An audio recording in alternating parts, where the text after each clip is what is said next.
Assalamualaikum warahmatullahi wabarakatuh. Alhamdulillah kita ketemu lagi di pembelajaran IPA. Sekarang kita masuk ke pertemuan yang kedua di semester genap kelas 8A sampai dengan kelas 8G. Semoga kalian sehat selalu dan jangan lupa tetap mematuhi protokol kesehatannya dan tetap di rumah.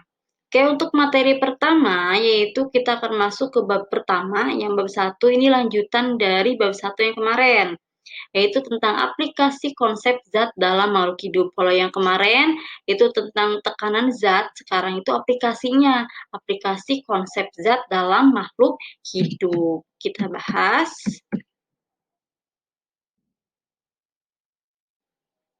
Ya, kita bahas. Jadi aplikasi konsep zat dalam makhluk hidup itu, konsep tekanan zat itu diterapkan pada makhluk hidup seperti mekanisme. Yang pertama, seperti mekanisme pengangkutan air dan nutrisi pada tumbuhan. Yang kedua itu ada tekanan darah pada manusia. Dan yang ketiga itu ada tekanan gas pada proses pernapasan. Ini akan kita bahas satu persatu. Yang pertama itu ada pengangkutan air dan nutrisi pada tumbuhan.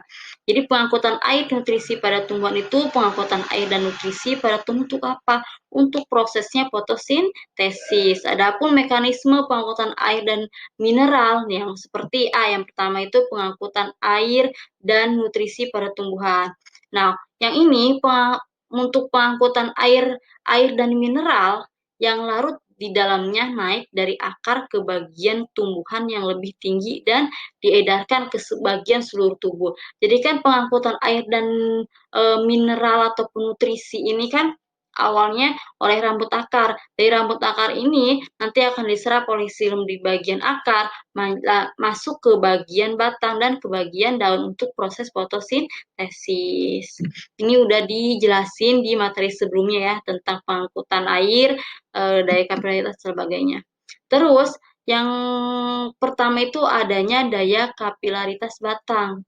Jadi adanya daya kapilaritas batang ini, jadi batang ini yang dimiliki oleh batang ini bisa mengangkut air dari bagian dataran tinggi ataupun dataran rendah. Jadi terdapat pada pembuluh silem. Daya kapilaritas batang juga dipengaruhi dengan adanya gaya kohesi dan adesi. Apa itu kohesi dan adesi? Nah, gaya kohesi itu adalah kemampuan molekul untuk berikatan dengan molekul yang sejenis. Sedangkan adesi itu adalah sebaliknya, yang tidak sejenis. Terus ada juga daya hisap daun. Daya hisap daun itu naiknya air ke daun karena adanya aktivitas pengangkutan cadangan air yang ada di bagian batang. Pada permukaan daun air akan mengalami penguapan atau disebut juga transpirasi. Nah, yang ke B-nya, kalau tadi A itu kan pengangkutan air dan mineral.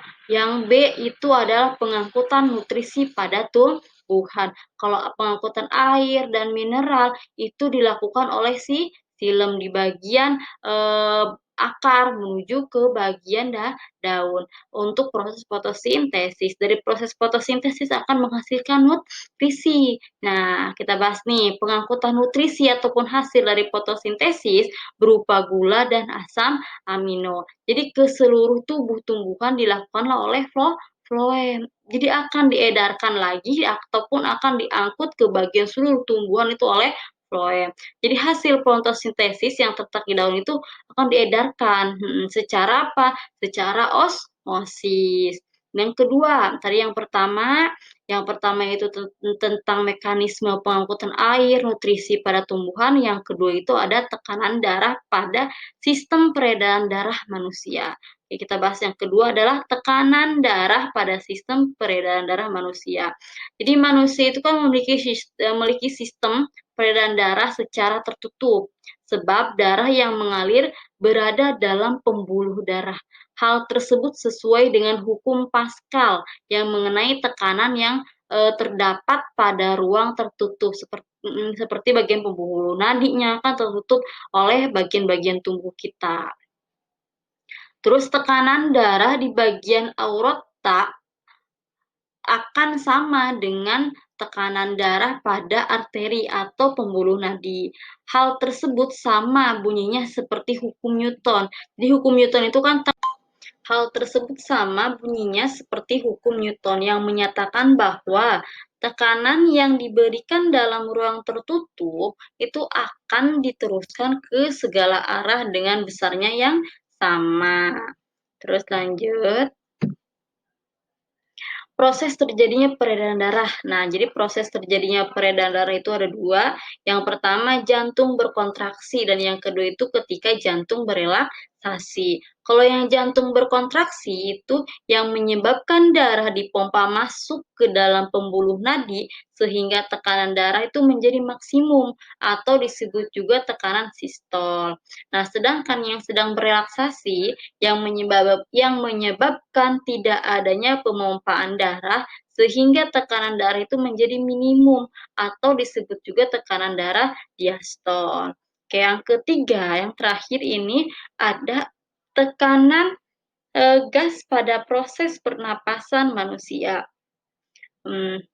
Terus di dalam paru-paru itu kan terjadi pertukaran antara gas oksigen dengan karbon dioksida yang terjadi secara difusi. Jadi proses perpindahan antara gas oksigen dengan gas karbon dioksida itu memiliki konsentrasi dan tekanan parsial yang tinggi ke rendah. Jadi adanya proses difusi ya.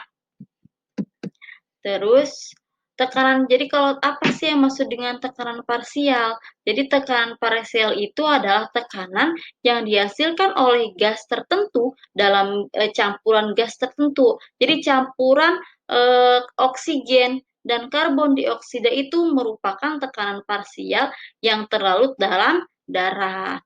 Terus, darah yang masuk ke paru-paru melalui arteri pulmonalis memiliki tekanan parsial oksigen yang lebih rendah dan tekanan parsial karbon dioksida itu lebih tinggi dibandingkan dengan udara di dalam alveolus. Karena ketika darah itu mengalir menuju alveoli, karbon dioksida ini yang terkandung dalam darah itu menuju alveolus dan oksigen yang terkandung di dalam udara di alveolus itu menuju ke dalam darah secara difusi. Oke. Oke, terima kasih untuk bab pertama. Itu udah selesai. Jangan lupa ya dirangkum materinya dan difoto, kirim ke Google Form yang akan Ibu bagikan nanti. Jangan lupa belajar, tetap di rumah, dan tetap jaga protokol kesehatannya. Terima kasih. Assalamualaikum warahmatullahi wabarakatuh.